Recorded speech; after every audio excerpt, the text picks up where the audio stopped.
How can you prepare for questions you're going to be asked during a custody hearing? Well, start with what the hearing is supposed to cover and prepare for that. Part of what you're going in for is what you want to request from the court. A lot of that is going to be in the motion or the motion response that you put in, but some new things may have come up since then. Be ready to talk about what you are asking of the court during this court appearance, but talk about it in terms of how it benefits your child. And don't tell a story, but just use 3 data points. Let me give you an example. You might say, our daughter would thrive at this new school because it has the extracurriculars that bring her joy. The student-teacher ratio is way smaller, which will allow her the connection that we have discovered helps her learn better. And the academic scores there are much higher. So you're going to want to do that with all of your requests. Now, the other piece of what you need to prepare are against the allegations that your ex is going to bring against you. You know the allegations. They're in your ex's motion. Plus, he's been accusing you of it in his messages to you and maybe even all over town. Here again, forget the storytelling. Have up to 3 pieces of evidence for each allegation you expect and be ready to simply say, this is not accurate. I sent him this text and the school sent this message and our neighbor witnessed the whole thing as he states in this affidavit. Then stop talking. Forget the storytelling.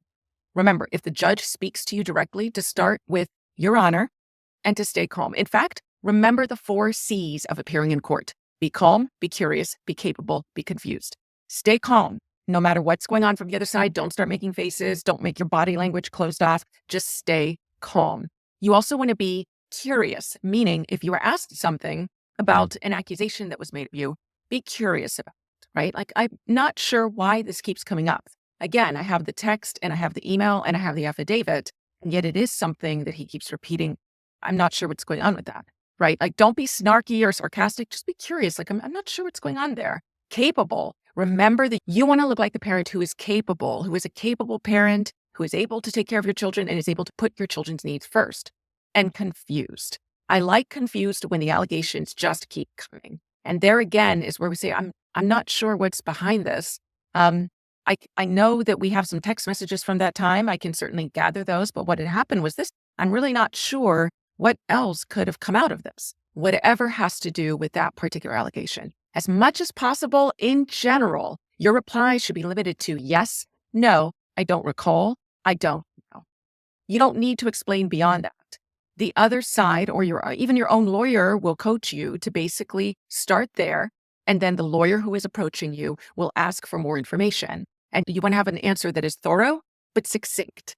You want it to sound like a complete answer, but you don't need to go into storytelling. That is really what's going to hurt you up there.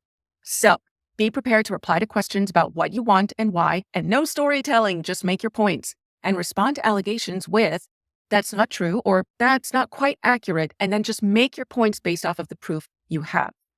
People love our preparing for a deposition training because they tell me they use it to prep for court too.